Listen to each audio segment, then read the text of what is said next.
नमस्कार, स्वागत है आप सबका मेरे YouTube channel smart world hub के एक और हेल्पफुल वीडियो में। पिछले वीडियो में हमने बताया था कि 11-12 का किस तरीके से टीडीएस का फॉर्म भरा जाएगा। उसमें बहुत सारे साथियों ने मैसेज किया कि 9-10 का भी आप इसमें अपलोड करें। तो मैंने एक साथी का मंगवाया है और उसी को यहाँ समझा करके आपको बताऊंगा कि किस प्रकार से आप लोग भी टीडीएस का फॉर्म 16 को फिलअप करेंगे। तो आइए, उससे पहले आपसे निवेदन है कि वीडियो को शुरू करें। सबसे पहले आपसे ही कहना चाहेंगे कि अगर आप चैनल पर नए हैं तो चैनल को सब्सक्राइब जरूर करें, वीडियो को लाइक करें और दूसरे साथियों को भी इसे शेयर जरूर करें। देखिए, हमने अपने एक फ्रेंड सर्कल से ये फॉर्म मंगवाया हुआ है। ये फॉर्म है वित्तीय वर्ष 2024 में 24-25 में वेतन स्रोत से आय और कटौतियों की विवरणी के बारे में। इसमें सबसे पहले जो ऑप्शन है वो नाम का है। इसमें शिक्षक अपना नाम लिखेंगे और पदनाम में विद्यालय अध्यापक, नीचे बीपीएससी टीचर 9-10 रहेगा।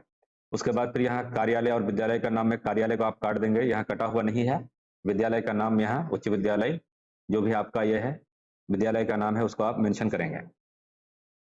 क्योंकि 7वां वेतनमान में हम लोगों का कोई वेतन लेवल नहीं है, इसलिए ये कॉलम खाली रहेगा। और फिर हम लोगों का जो मूल वेतन है वो मूल वेतन इसको हम लोग जो है मार्च से लेकर के फरवरी तक मेंशन करेंगे। हालांकि जनवरी में हम लोगों का मूल वेतन चेंज हो जाता है, लेकिन चूंकि अभी हम लोगों को चेंज होकर के मिला नहीं है और फरवरी तक मिलने की कोई उम्मीद भी नहीं है जैसा कि हमको पता चला है, इसलिए पूरा यहाँ 31,000 का जो इनका मूल वेतन है सारे कॉलम में ही फिल किया गया है। देन इसी प्रकार से महंगाई भत्ता 50% के हिसाब से ही किया गया है और मकान किराया जो भी मिलता है उसी प्रकार से जो चिकित्सा भत्ता है वो भी इसको मेंशन किया गया है। यहाँ फिर जो कुल आय हम लोगों का बनता है सैलरी स्लिप के हिसाब से तो 48,740 रुपये टोटल आय हम लोगों का होता है। और उनमें से हम लोगों का 4650 रुपये 9-10 के वर्ग के लिए एनपीएस में कटौती होकर के जमा होता है और 30 रुपये हम लोगों का जीआईएस बीमा में जमा होता है। तो कुल मिलाकर ये 21,000 और टोटल मिला करके हम लोगों का जो मूल वेतन कटौती होकर के जो मिलता है 44,060 रुपये मिलता है। तो ध्यान रहे कि यहाँ पर कटौतियों का जो योग है क्योंकि 4650 और 30 रुपये 4680 रुपये बनते हैं कुल योग, तो यहाँ 4680 रुपये ही कुल योग में कटौती के योग में रहेगा।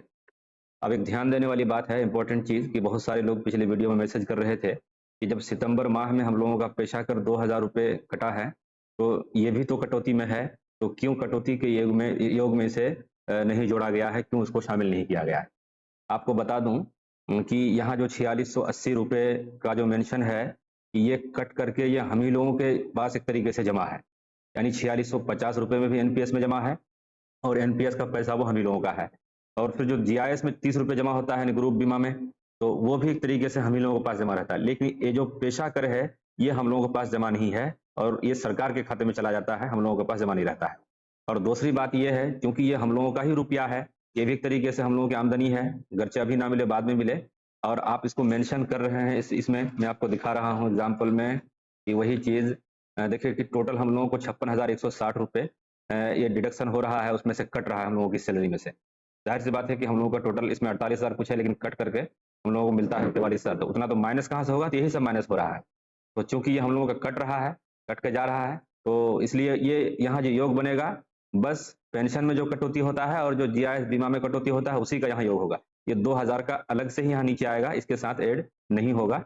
मैंने किसी जानकार से भी यही पूछा है, उन्होंने भी हमको यही बताया। हाँ, अलबत्ता जो आपको यहाँ जो शुद्ध आय है जो आपको रिसीव हुआ उस महीने में 2,000 कम 44,060 हर मंथ मिलता था, लेकिन सितंबर का आपको 2,000 कम करके 42,060 रुपये मिले हैं, तो उसको यहाँ मेंशन किया गया है। उसके बाद फिर आपको जो मूल वेतन का जो योग है टोटल उसको यहाँ जोड़ करके बैठाया गया है। फिर महंगाई भत्ता का यहाँ बैठाया गया है, मकान किराए का कुल कितना योग बनता है उसको यहाँ बैठाया गया है, और फिर इसी प्रकार से चिकित्सा भत्ता और जो अन्य जो यहाँ जो डिटेल है उसको जोड़ करके नीचे बैठाया गया है। यही सब डेटा आपको फिर इस फॉर्म में फिलअप करना है। जैसा कि यहाँ आप देख सकते हैं कि जो आयकर अनुसूची है इसमें हमने फिलअप किया हुआ है। यहाँ करदाता का जो नाम है, शिक्षक का नाम, उसके बाद पदनाम में विद्यालय अध्यापक, जिस भी आप वर्ग के होंगे वो लिख देंगे, और कार्यालय और विद्यालय का नाम में कार्यालय को यहाँ काट देंगे। इन्होंने अपने इस केस में नहीं काटा है, आपको यहाँ काटना पड़ेगा और विद्यालय का नाम नहीं रहेगा। और फिर जो आपका विद्यालय का नाम रहेगा उसको आप यहाँ मेंशन करेंगे। देन आपका यहाँ पैन कार्ड नंबर लिखेंगे और जो कोषागार जिस भी आप इससे संपर्क रखते हैं, ताल्लुक रखते हैं, उसका यहाँ नाम रहेगा। फिर यहाँ पर एक इंपॉर्टेंट चीज कि आपको यहाँ क्या मेंशन करना है, कौन सा डिटेल यहाँ आएगा।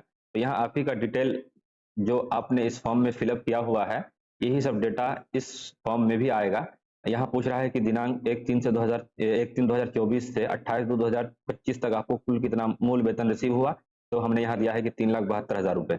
कहाँ से हमने लिया है, तो हमने इसे यहीं से लिया है। देख सकते हैं कि 31,000 गुना 12 करेंगे तो आपको पता चलेगा कि आपका मूल वेतन 3,72,000 ही होते हैं। तो यहीं से हमने उसे लिया हुआ है। इसी प्रकार से महंगाई भत्ता भी हमने वहीं से लिया हुआ है, मकान किराया भी हमने वहीं से लिया हुआ है, चिकित्सा भत्ता भी हमने वहीं से लिया हुआ है। टोटल जब इसको जोड़ेंगे तो 5,84,880 रुपये बनते हैं। आपका वेतन स्रोत से प्राप्त कुल आय आपका 5,84,880 रुपये बनेंगे। फिर आपका यहाँ पूछ रहा है ख में भी कुल कितना आय हुआ, तो 5,84,000 ही हुआ। अब यहाँ एक ध्यान देने वाली बात है कि जब आप नया फॉर्म लीजिएगा 24-25 वाला और कर निर्धारण 25-26 वाला, तो उसमें आपको जो मानक कटौती की राशि सरकार की तरफ से मिलती है वो 75,000 का रहता है। पुराने वाले में आपको मिलेगा 50,000 का। इसलिए आपको हर हाल में नया वाला फॉर्म ही फिलअप करना है, और प्लस जो 2,000 रुपये जो पेशा कर वाला जो कटा है उसको हम यहाँ ही करेंगे। तो 75 प्लस 2,000 कितना होगा, 77,000। अब मेरा कुल यहाँ वेतन बना 5,84,880, उनमें से हम माइनस कर देंगे 77,000 को, तो अब बनेगा हमारा 5,07,880 रुपये। इसी प्रकार से अगर आपका और भी अन्य स्रोत से आय हो, किसी का हो सकता है एफडी आरडी, उनसे जो आपका इनकम हुआ है, और भी अन्य स्रोत से जो भी आपका इनकम है अगर आपका रहेगा तो मेंशन करेंगे। इस केस में नहीं है तो हमने ओनली सैलरी का ही मेंशन किया हुआ है। उसके बाद यहाँ जो भी आपका इनकम का ये बनेगा उतना फिर यहाँ मेंशन करेंगे, यहाँ फिर उसी को उतारा जाएगा। उसमें से फिर आपको 3 लाख तक चूंकि टैक्स में छूट है, शून्य है उसमें, तो आप 3 लाख माइनस करेंगे 5,07,880 में से, तो 2,07,880 बनेगा। अब ये 2,07,880 रुपये का हमको 5% टैक्स देना है। अब नहीं देना है, लेकिन इसके हिसाब से हमको अभी फिलअप करना है, उसको फिर आगे जाकर हम माइनस करेंगे।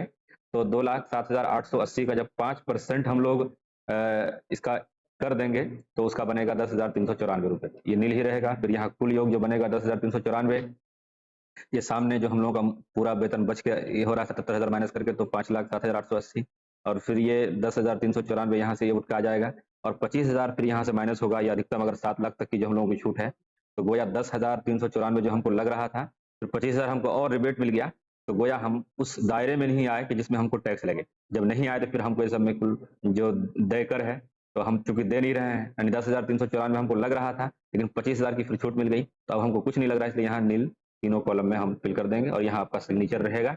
इस प्रकार से 2 फॉर्म आपका फिल हो जाएगा।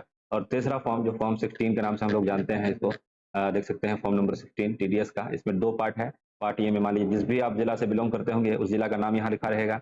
यहाँ आपका नाम, स्कूल टीचर 9-10, और जो भी आपका विद्यालय का नाम है यहाँ विद्यालय का नाम मेंशन कर देंगे। उसके बाद फिर यहाँ जो आपका डीडीओ है या डीओ है, उनका पैन कार्ड नंबर, उसका टेन नंबर आप इसे बीआरसी से पता कर लेंगे, और यहाँ आपको अपना पैन कार्ड नंबर मेंशन करना पड़ेगा। यहाँ आपके डीओ ऑफिस का एड्रेस, इनका एड्रेस बिहार शरीफ नालंदा है, इन्होंने मेंशन नहीं किया है, यहाँ मेंशन करना आपको पड़ेगा। और फिर आपका असेसमेंट जो ईयर है वो 25-26 का है, और कहाँ से आप ये करेंगे, तो मार्च 2024 से इन्होंने छोड़ा हुआ है, मार्च 2024 से फरवरी 2025 तक आपको मेंशन करना पड़ेगा। देन आपको फिर यहाँ ये सब नील ही रहेगा, ये भी नील रहेगा, ये भी नील रहेगा, और आपका जो डीडीओ नेम है उस डीडीओ नेम को यहाँ मेंशन करेंगे। यहाँ हम लोगों का नालंदा में आनंद शंकर सर हैं, उनका पिता का नाम नगेंद्र कुमार सिंह, ये डीपीओ एस्टेब्लिशमेंट डीडीओ कम डीडीओ नालंदा है, इनका नाम यहाँ मेंशन कर दिया गया है। ये पार्ट बी में आपको टोटल जो आपकी सैलरी जो आपने यहाँ मेंशन किया हुआ है वही चीज़ यहाँ आएगा, टोटल सैलरी। फिर इस सब में हम लोगों को चूंकि कर नहीं लगेगा, तो सब कुछ आप इसे देख करके सेम टू सेम उतार सकते हैं। सबको ये काट देंगे, इसमें कोई ऑप्शन इसमें देने की जरूरत नहीं है। और जो भी हम लोगों का अमाउंट जो क्लेम के इसमें आता है 14,880 रुपये, उसको मेंशन करेंगे। और आप सेम टू सेम इस प्रकार से आप सारा मेंशन कर सकते हैं। ये 75,000 रुपये रिबेट है। फिर आपका 2,000 रुपये जो आपने प्रोफेशनल टैक्स दिया हुआ उसका टोटल 77,000 होता है। और हाँ, उसके बाद जिसमें आप जो आपको मेंशन मिला जो है 5,07,880 रुपये, वो मेंशन करेंगे।